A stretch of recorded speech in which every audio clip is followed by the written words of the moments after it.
As much as I was involved in being a public servant, I don't even have enough money to buy coffee today. But somebody will buy that for me. That's brotherhood. It's kinship. We learned that from somewhere. We learned that from our elders. And that's something we need to carry forward. But keeping in mind the two roads that are often talked about in our history, two-road wampum.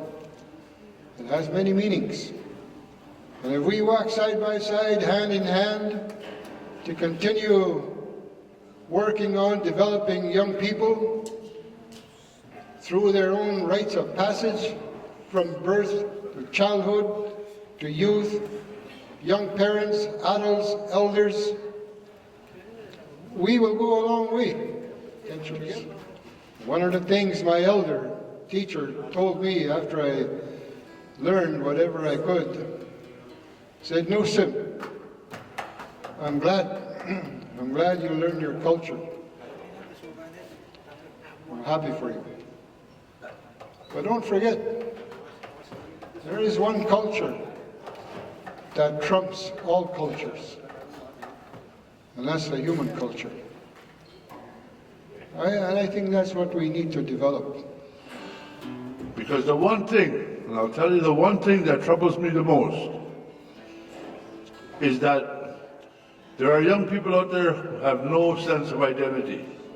They don't know who they are or where they come from. They don't know anything about themselves. They don't know anything about their culture. When you talk to them about their culture, they get embarrassed. They're ashamed of their culture. They would rather be African Americans. They would rather be cowboys. They would rather be anything else, but not an Indian. Not an indigenous person from this land. Because for many, many years now, the propaganda machine was at work. And this propaganda machine that was at work hurt a lot of people. And I think that is the greatest disaster that's ever befallen us, is that our children have no value on who they are as a people. I think that's what we have to go to work towards. How do we put value back on this culture? This wonderful culture that I live. I'm not telling you you have to go to a sweat lodge and be a spiritual person, an Indian. But you can go. You can go to church, you can do whatever you want. That's your choice. God gave you a choice. Use that choice well. What I'm telling you is don't do it at the expense of your culture. Your culture is the thing that can give you the support and the foundation that you need to go forward. Now, how do we get this to our children? Why is our culture not taught in schools? Why is that not happening? This is very troublesome. I go to school and I was told when I was a young child that my ancestors were naked savages running around in the bush with no sense of society. I know that's not true. I know that we lived in structured societies. I know that we had our own science, our own medicines, our own way of doing things, our own songs, our own dances, our own artwork. Everything that every society has ever had, we've had. That if we don't learn to live with one another, if we don't learn to walk together, all we're going to get to is destruction. Eventually, inevitably, we will destroy each other. On this tiny little speck of a planet that we sit in the middle of the universe, this tiny little speck, if you look at the scope of the universe, why can't we get along? Everybody right away will say, well, he's an Indian, or he's a white man, or he's a black man. Who cares? What difference does it make? Well, my God's name is Allah. My God's God. My God's Yahweh. What difference does it make? There's only one God, one Creator. And that's the one that's created the universe and Mother Earth. And that's the one that's created each and every one of us. And I think that's the way we should walk. I think we should walk hand in hand in that direction. Walk into the light of the Creator. And I don't think we can go wrong. But this is just a start. And that's all I have to say for now. And even if you kill them, more will come. Talked about the influx of migration of the Europeans on the prairies. And they said, already your relatives to the east have married them.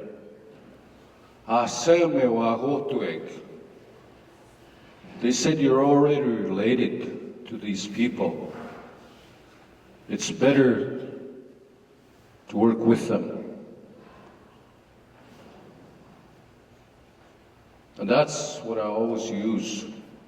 Regardless of the color of your skin, we as two-legged people are all equal in the eyes of the Creator. There is only one God, like Larry said, and that if you can imagine a sun up in the sky, and the sun is setting in Vancouver, and it's rising in Japan, it's the same sun. It's not a different sun. It's just a different perspective, and we can all say, oh, I see the sun is rising. No, the sun is setting. But we're both right. It's just that we have a different angle in seeing God. And I guess what I want to say is that humanity, from the time that we come to this earth from the other side, we come here and we're born into this body.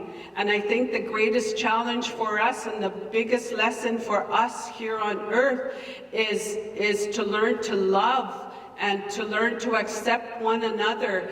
And a lot of times we get caught up in the bodies that other people wear, and we're to just look past that. And even people that are mean to us or even throw rocks at us, which I witnessed growing up as a child with my mother.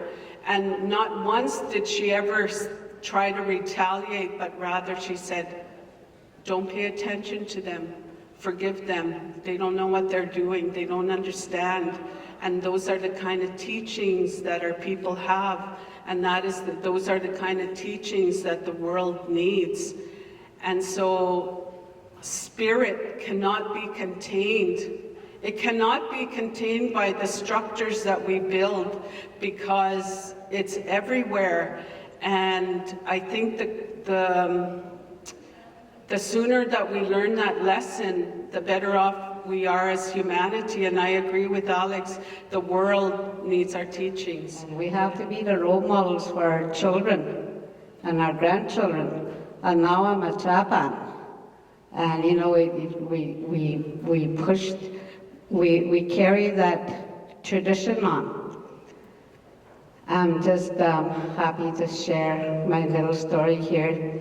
And my other sister, Brenda, here is just going to say a few words. Always guided to somewhere, that you're here, you're talking, you're well, your spirit is just, you're guided here by your ancestors here, and you meet people, and that's a good thing. And then you turn your kindness back to that person, because they won't forget you. They'll always remember you.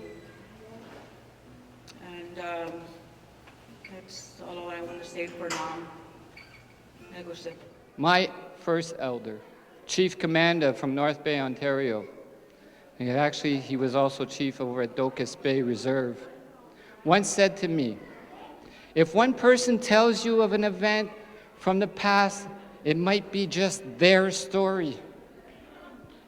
If 10 people tell you something, then it could just belong to that family. Now, if hundreds tell you of something that happened, it may not be perfectly the same, but it is of great importance, and you should seek the truth. I'm looking for 2 Indigenous people who have a love for history and a love for truth. I'm looking for 2 non-Indigenous people who have the same qualifications. I'm looking for, this is going to really change things, I'm looking for an elder to help guide us. And I'm also looking for a priest to also help guide us. Our histories are side by side. Our histories are together. And if we don't do it equally, we offend each other. And when a person is hurt and they tell the other person how they hurt them, then that person starts to feel hurt. And we ask them for help on how to heal. We need to heal each other. We need to walk the path together, side by side, discovering both histories and how we walked before, what happened, and how we can move forward. We move forward tonight. Tonight, we've planted the seeds to healing. Tonight, we've paid respect both to the Eagle staff and to our cross. Tonight, we have bishops sitting with elders. Tonight, we have people in this room that are ready to move forward. And I thank you.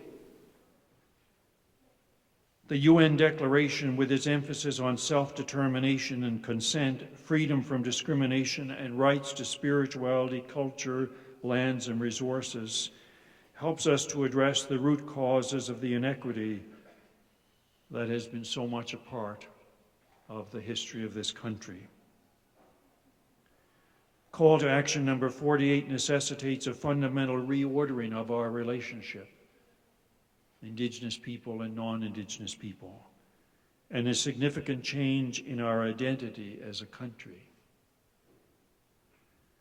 As churches and religious organizations, we've acknowledged our failures to respect the rights and dignities of Indigenous peoples.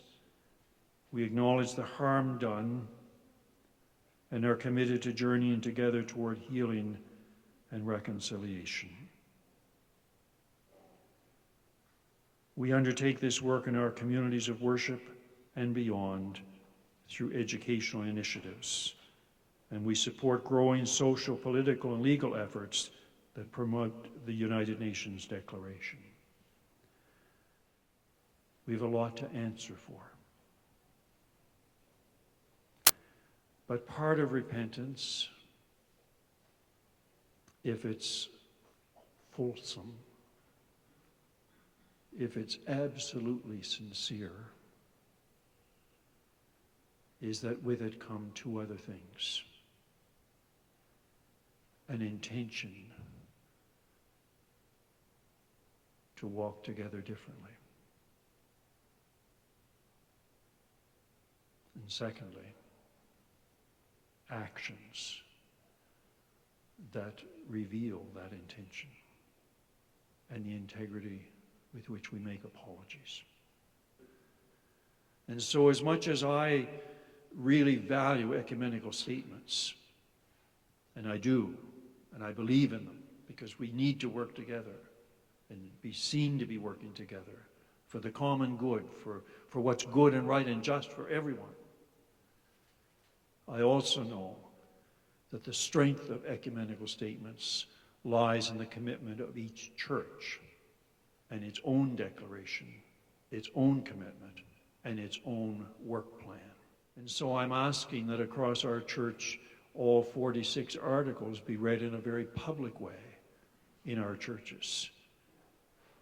On that day, or on a Sunday, or over the course of a couple of weeks, people in our churches will actually hear the text of the UN Declaration and how comprehensive it is in terms of the rights of Indigenous peoples.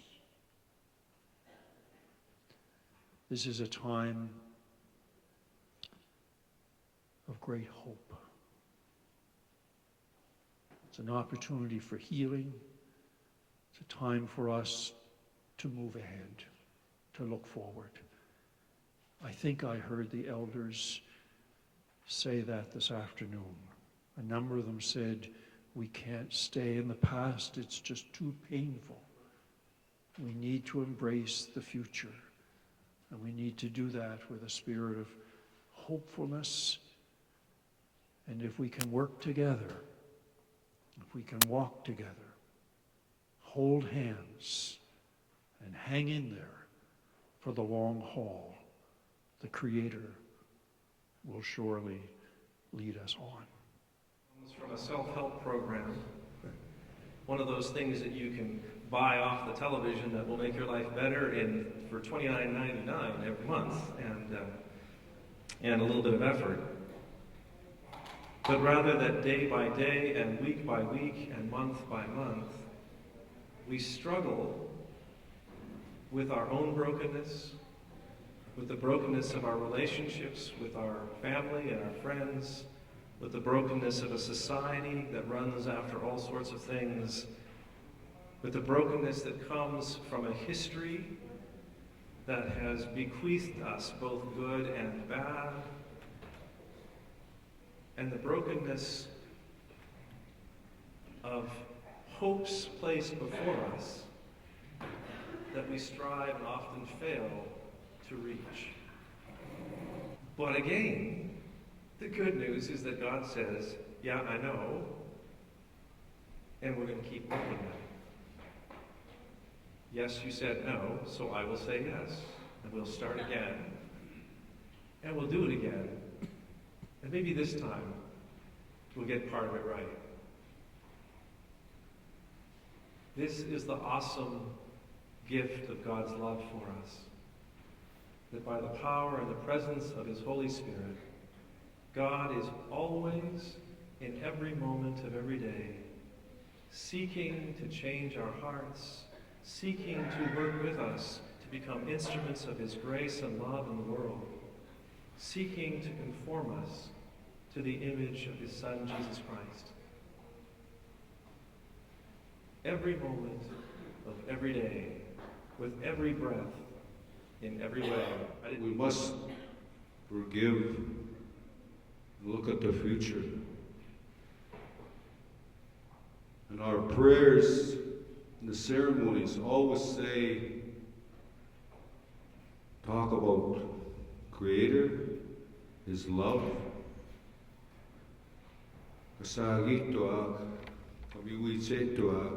to get along and work together. That's God's will.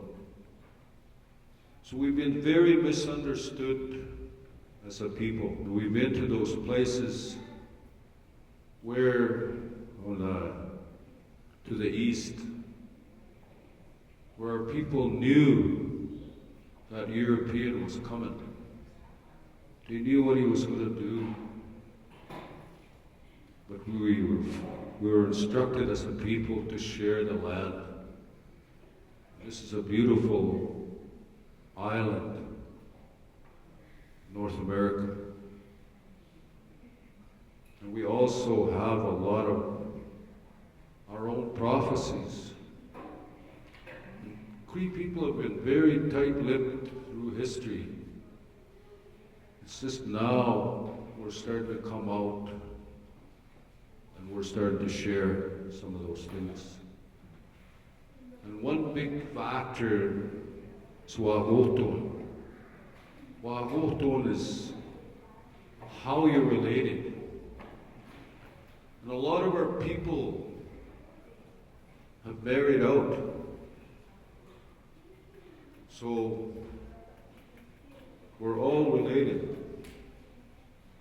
In God's eyes, one people is not above another. We're all equal. We all have rules, laws, and a lot of them have changed through time, through history, but a lot of ours haven't. pertains to the language. Two things we talk about is pastahon. Pastahon is breaking God's law. Uchneon is another. Uchneon is when you hurt somebody or something, it usually comes back. I think the English, closest to the English version of that would be karma. You create that. There are those in the community who worried about losing control over their economic empires. At the same time, there were those who were glad that we are opening the doors and being able to walk together side by side. Then there are those who are busy trying to hide their business dealings and who don't want the gaze of the world on their actions. And there are those who are worried that we're allowing non-Christian influences into the proceedings. Today we have to be aware that as much as we want to say we live in a monotheistic world, a world in which we worship only one God, the reality is not so clear-cut. The truth is, there is only one God. But we have found many have found other ways in which to express the life of faith and worship. Granted, there are also ways of spirituality that have absolutely nothing to do with God and adhere to their own sages, and that there are those who worship idols of their own creation, but that's another topic altogether. In an ecumenical sense, we live and work together as brothers and sisters. And in reality, we strive to come to an understanding of how we each see the world, our faith, and perhaps our place in it, side by side, hopefully without judging each other in our attempts to live our lives of faith. We can see that a sense of fear and apprehension pervades such hot-button topics as the impending issues of the next General Synod, for which we will continue to pray for God's guidance and God's grace. We can see this still with the issue of the ordination of women, now over 35 years in our history. And for many parishes who have never yet experienced a woman minister, they still balk at the idea. After all, looking at the resurrection passages, looking at the events that led up to today's gospel, it's the women who have discovered the evidence of the resurrection, who receive the words and the messages of encouragement. It's the women who faithfully carry these words and messages back to the disciples in order to break them out of the hold of grief and fear. They then were leading the community at a time when the community so needed their leadership. We can also see this with the living out of the Waterloo Accord, which is now 17 years old.